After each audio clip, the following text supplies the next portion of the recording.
Everyone, welcome back to the Mental Health Experience. Today I wanted to talk about why I do not read anything self-help related anymore. Well, more traditionally based self-help books, which there's thousands of books written every year, there's thousands of motivational talks and thousands of positive affirmations and mantras and so forth. I'm going to explain why I don't use them specifically.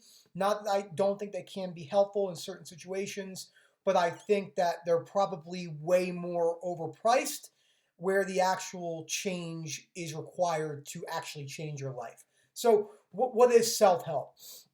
So we live in this era of public speakers, gurus, people with millions of followers that have all these seminars and they work on pumping people up, getting them all excited in the moment, and then trying to change their lives to better. So there's nothing against these people. I think that what they're doing, they have really good insight to what they're doing. A lot of them are very successful, and we can't take anything away from that.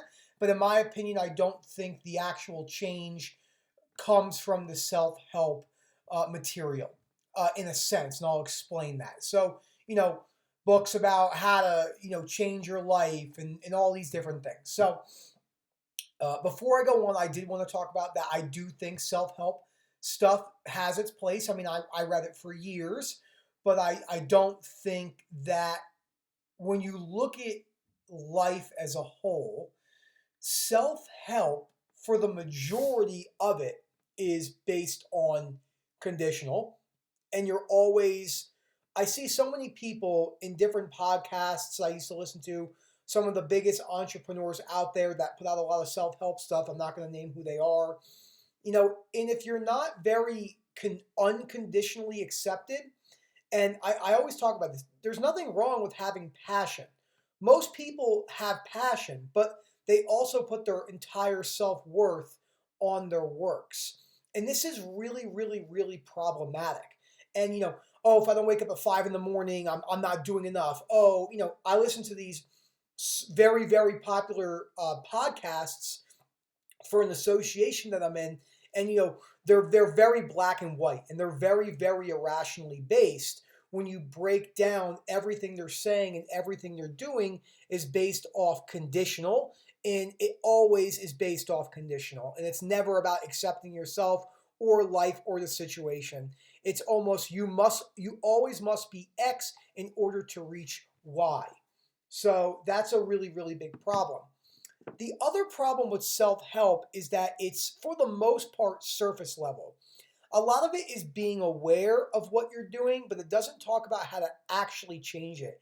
I know people that have millions and millions and millions of followers and they're great public speakers and they have part of the pie, in my opinion, but they don't touch on everything needed to actually make those changes.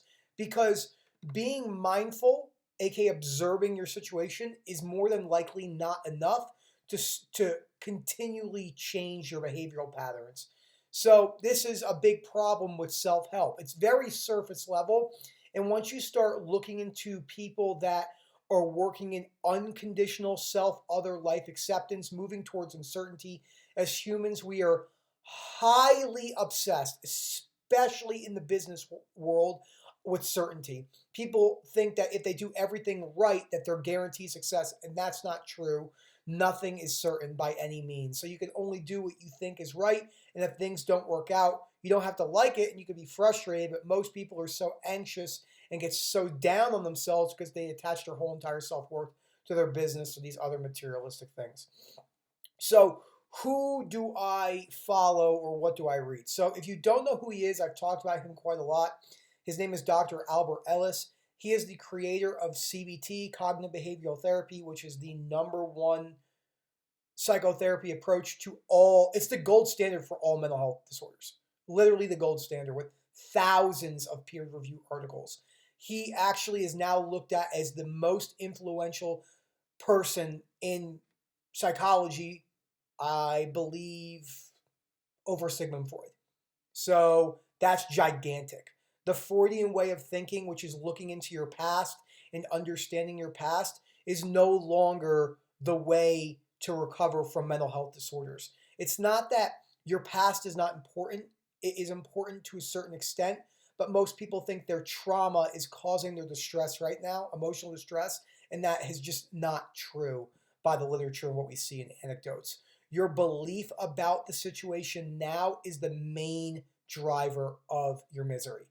So you could have had something really terrible happen to you, and that's unfortunate and sad, and we can look back on that and really, acknowledge it. But that is actually not the reason why you're miserable and why you are emotionally distressed. It's your belief about that situation, usually concerning shoulds, oughts, and musts. That should not have happened to me. Says who? Where's the universal law that says that X thing shouldn't have happened to you? This is really hard to dive into. It's a whole nother way of thinking. This is rational thinking at its best, which comes from Stoicism, which comes from the Greek and Roman philosophers 2,500 years ago. And it is probably the most rational way to look at life. And a lot of people, once they start learning rational thinking, realize just how irrational 99.999% of people live their whole entire life in everything they say and everything they do.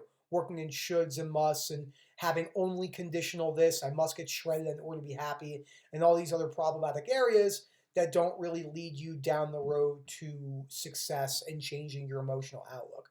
So this is the number one reason why I stopped reading self-help books. Again, I don't think they're completely useless. I think there's a lot of good takeaways, especially for beginning change. But I think real change comes from the teachings of Dr. Albert Ellis or other people who teach unconditional self-life and other acceptance. Again, having passion is awesome, but not putting your whole entire self-worth on these things is the majority of the problem. I wrote this down, but I kind of wanted to touch on positive affirmations and mantras. I don't think that they're useful really at all. I think they might be maybe have a 1 to 5% completely arbitrary number, just made that up, on the usefulness of them. They seem really cool and they hype you up in the moment, but there's a massive difference between discipline and motivation.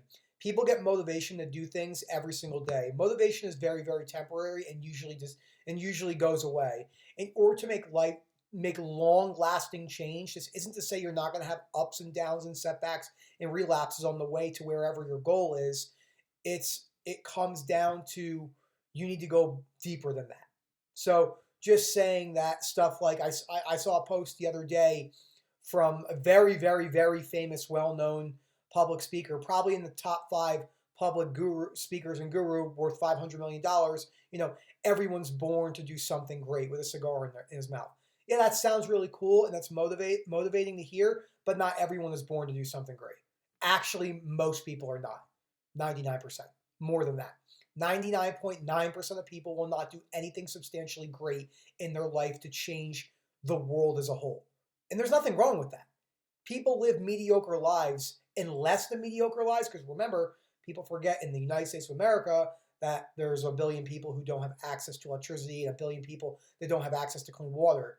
That's 2 out of the 8 billion, and they're usually combined.